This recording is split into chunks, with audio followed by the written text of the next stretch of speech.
السلام علیکم ورحمۃ اللہ وبرکاتہ۔ الحمدللہ رب العالمین، اللہم صلی علی سیدنا شفیعنا مولانا محمد افضل صلواتک وعدد معلوماتک وبارک وسلم۔ معزز ناظرین و سامعین محترم، آپ ملاحظہ فرما رہے ہیں تحریک فیضان انوار اللہ یوٹیوب چینل۔ آپ تمام کا ہمارے اس پروگرام میں خیر مقدم کیا جاتا ہے۔ آپ میں سے جو بھی حضرات ہماری ویڈیوز کو پہلی مرتبہ دیکھ رہے ہیں یا پہلی مرتبہ آپ تک یہ ویڈیو پہنچ رہا ہے یا دیکھ رہے ہیں لیکن سبسکرائب نہیں کیے ہیں، تو آپ حضرات سے گزارش ہے کہ سبسکرائب کریں، لائک کریں، شیئر کریں تاکہ ہر آنے والا ویڈیو آپ تک پہنچ سکے اور عوام الناس کا فائدہ ہو سکے اور ان لوگوں تک علم عام ہو جو علم سے ناآشنا ہیں۔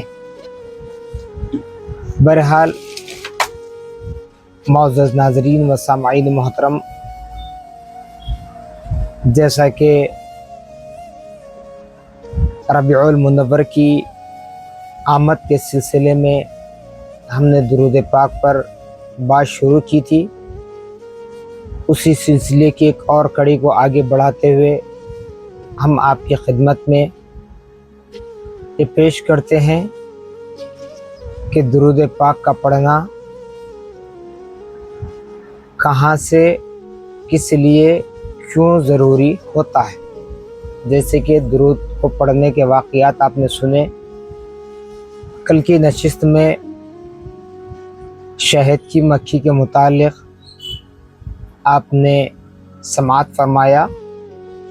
تب آئیے سورۃ الاحزاب پارے 22 میں اللہ رب العالمین کا ارشاد گرامی ہے، ان اللہ و ملائکتہ یصلون علی النبی یا ایھا الذین آمنوا صلوا علیہ وسلموا تسلیما۔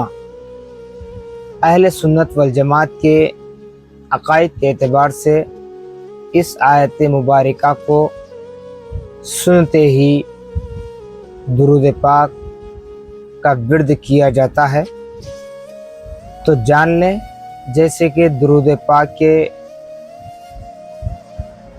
آغاز گفتگو میں پہلی نشست میں بتلایا گیا تھا کہ حضرت سیدنا آدم علیہ نبینا علیہ السلام جو خیر البشر ہیں، جو اللہ رب العالمین کے پہلے خلیفہ، پہلے نائب بن کر اس زمین پر جلوہ گر ہوئے روئے زمین پر، تو آپ نے پڑھا تھا صلی اللہ علیہ وسلم۔ درود مختلف اقسام کے ہوتے ہیں، تو ایسے ہی درود پاک کا پڑھنا یوں تو ایک مستحب عمل ہے، لیکن اللہ رب العالمین کے حکم کی بجا آوری ہے نبی پر درود پڑھنا۔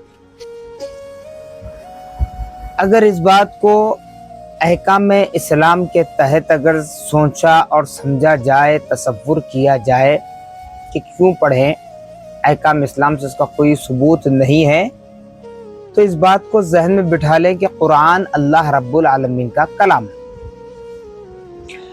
قرآن اللہ رب العالمین کا کلام ہے، تو اس کلام ربانی میں 22واں پارہ سورہ احزاب میں اللہ رب العالمین فرما رہا ہے، کیا فرما رہا ہے؟ ان اللہ، بے شک اللہ، و ملائکتہ، اور اس کے فرشتے، یصلون علی النبی، درود بھیجتے ہیں، صلاۃ بھیجتے ہیں، اور حضرات نے اس کا ترجمہ لکھا رحمت بھیجتے ہیں نبی پر۔ اب وہ نبی سے مراد نبی محمد الرسول اللہ صلی اللہ تعالی وسلم کی ذات مقدسہ ہے۔ تو آپ نے دیکھ لیا کہ پہلے اللہ رب العالمین پڑھ رہا ہے، پھر اس کے بعد فرشتوں سے پڑھوا رہا ہے، اس کے بعد حکم خداوندی آ رہا ہے، یا ایھا الذین آمنو، اے وہ لوگو جو ایمان لائے ہو، اے وہ لوگو جن کے دلوں میں ایمان ہے، اللہ تبارک و تعالی ان سے مخاطب ہے، یعنی اللہ تبارک و تعالی مومنین سے مخاطب ہے۔ یا ایھا الناس نہیں فرمایا، یا ایھا المسلمون نہیں فرمایا، یا ایھا الذین آمنو صلو۔ اب یہ اللہ تعالیٰ حکم دے رہا ہے کہ اے ایمان والو تم بھی درود پڑھو، علیہ وسلموا تسلیما، اے ایمان والو تم بھی نبی پر درود پڑھو، کثرت بکثرت سلام بھیجا کرو، سلموا تسلیما، کثرت بکثرت سلام بھیجا کرو۔ تو ناظرین و سامعین محترم، پچھلی 4 نشستوں سے ہم نے درود پاک کی اہمیت پر، فضیلت پر جو بات کی، جو واقعات پیش کیے، اگرچہ کہ اس کو کسی نے مانا یا نہیں مانا وہ اپنی جگہ ہے، لیکن یہاں پر اب قرآن پاک آپ کے سامنے رکھ کر بتایا جا رہا ہے، خدا کا کلام ہے۔ یہ آیت مبارکہ نمازوں میں پڑھی جاتی ہے جہاں قرآن پاک کا تسلسل ہوتا ہے، نماز تراویح میں پڑھی جاتی ہے جہاں قرآن پاک کا تسلسل ہوتا ہے، اس کو چھوڑ کر تو جا نہیں سکتے۔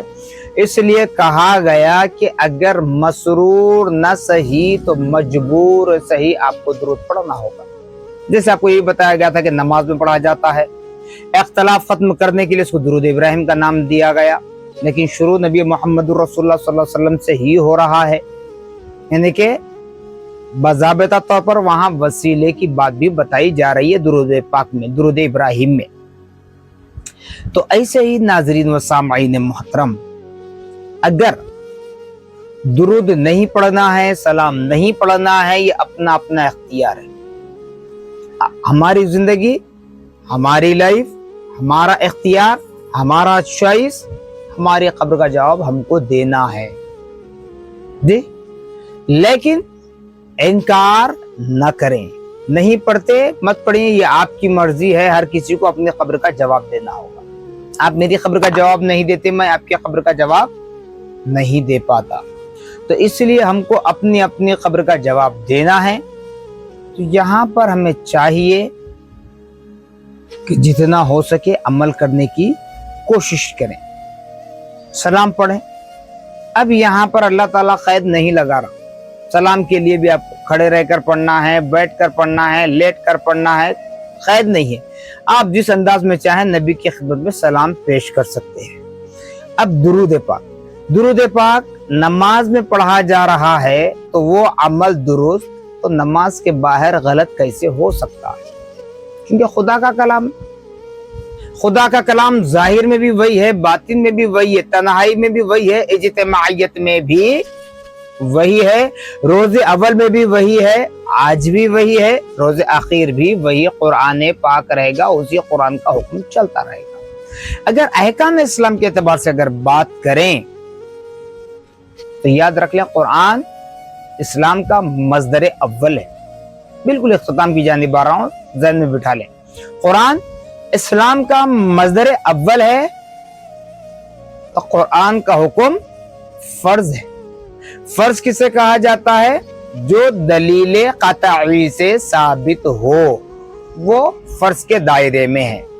تو اب اللہ تبارک و تعالی خود نبی محمد رسول اللہ صلی اللہ تعالی علیہ وسلم پر درود پڑھ رہا ہے، تو پھر اے ایمان والو، اے کلمہ طیبہ لا الہ الا اللہ محمد الرسول اللہ پڑھنے والو، اے سجدہ کرنے والو، رکوع کرنے والو، حج کرنے والو، زکوٰۃ دینے والو، روزہ رکھنے والو، اب بتاؤ پھر آپ اور ہم کس کھیت کی مولی ہے جہاں اللہ رب العالمین خود عمل کرے اس کو ہم غلط ثابت کریں؟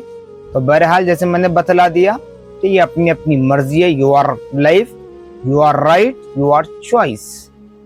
تو قرآن پاک سے ثابت ہو گیا درود پاک کا پڑھنا اگرچہ کہ مستحب عمل ہے، فرض ہوتا تو بہت مشکل ہو جاتا، فرض ہوتا تو آج کے پرفتن دور کے اعتبار سے بہت مشکل ہو جاتا، اس لیے اس کو مستحب رکھ کر اللہ رب العالمین رسول پاک صلی اللہ تعالی علیہ وسلم آپ کو ایک متقی پرہیزگار بنانا چاہتے ہیں، آپ کہیں گے درود پاک پڑھنے سے متقی پرہیزگار بن جائیں گے کیا؟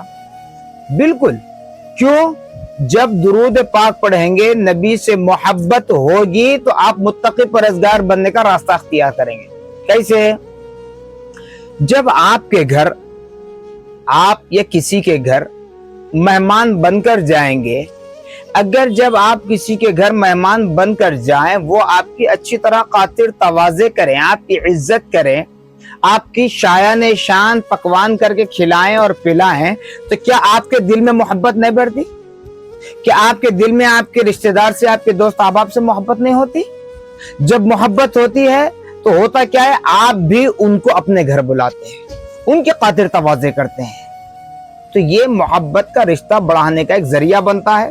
تو ایسے ہی درود پاک پڑھنے سے آدمی متقی پرہیزگار اس لیے بنتا ہے کہ وہاں اللہ رب العالمین پیارے آقا صلی اللہ علیہ وسلم کی بارگاہ میں درود پڑھوا کر نبی کے قریب کر دیتا ہے.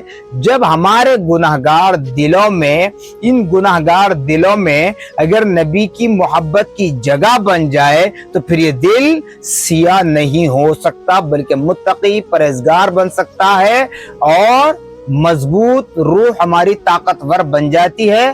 پھر اس آیت پاک کے مصداق میں کہا جائے گا یا ایتھا النفس المطمئنہ، کہ اے پاک روح اب اطمینان حاصل کر رہی ہے. خوشخبری ہے، ارجعی الی ربک راضیۃ مرضیہ، داخل ہو جا. ارجعی الی ربک راضیۃ مرضیہ، داخل ہو جا اپنی مرضی سے اپنے رب کی مرضی کی جانب. فادخلی فی عبادی وادخلی جنتی، پس میرے نیک بندوں میں داخل ہو جا، میرے جنتیوں کے ساتھ ہو جا. تو کیا درود پاک پڑھنے سے جنت ملے گی؟ اگر یہ سوال بھی کر لیں تو یاد رکھ لیں، درود پاک پڑھنے سے صرف جنت نہیں ملتی، لیکن محبت رسول کے ذریعے جنت ملتی ہے، یقینی ہے. کیونکہ نمازوں سے، روزوں سے، زکوٰۃ سے، حج کے ادا کرنے سے جنت ملنا نہیں ملنا یہ اپنی جگہ ہے، خدا کا فیصلہ ہے. لیکن جس کے دل میں حب نبوی ہے تو اس کی دنیا بھی کامیاب ہے، اخروی زندگی بھی کامیاب ہے، قبر کی زندگی بھی کامیاب ہے، محشر کی زندگی بھی کامیاب ہے. پھر جنت میں اس کا فیصلہ ہونا یہ بھی یقینی ہے. اس لیے ہمیں چاہیے کہ درود پاک کا ورد کرتے رہیں، اور ہمیشہ ہمیشہ نبی محمد رسول اللہ صلی اللہ علیہ وسلم کی محبت کو اپنے دل میں بسانے کے لیے اپنی زبانوں پر درود پاک کا ورد کریں. موقع میسر ہو سلام پڑھیں، کثرت بکثرت سلام بھیجیں. یقیناً پیارے آقا صلی اللہ تعالی علیہ وسلم ہمارے درود کو بھی سنتے ہیں، ہمارے سلام کو بھی سنتے ہیں. اگرچہ کہ طاقت آپ میں نہیں ہے، لیکن اللہ نے تو عطا کی ہے، اللہ نے تو عطا کی ہے. اللہ کے تمام خزانوں کے مالک نبی محمد رسول اللہ ہیں، اللہ نے طاقت عطا کی ہے. یقیناً ہمارے نبی ہماری ہر دعا کو بھی سنتے ہیں، ہماری ہر درود کو سنتے ہیں، ہمارے ہر سلام کو سنتے ہیں. اس لیے کہا جاتا ہے کہ جب دعا کرو تو بوسیلہ محمد الرسول اللہ دعا کرو، اللہ کے حضور میں ہماری دعائیں قبول ہوتی ہے. اگر ہماری بدکاریوں، بدفعلیوں کی وجہ سے دعائیں قبول نہ ہوتی ہوں تو یہ طریقہ بتلایا گیا، درود پاک دعا سے پہلے اور دعا کے آخر میں درود پاک کا اہتمام کریں. انشاءاللہ العزیز المستعان و انشاءاللہ رسول اللہ رب العالمین ہماری دعاؤں کو قبول و مقبول فرمائے گا. اللہم صلی علی سیدنا شفیعنا مولانا محمد افضل صلواتک وعدد معلوماتک وبارک وسلم وما علینا الا البلاغ المبین.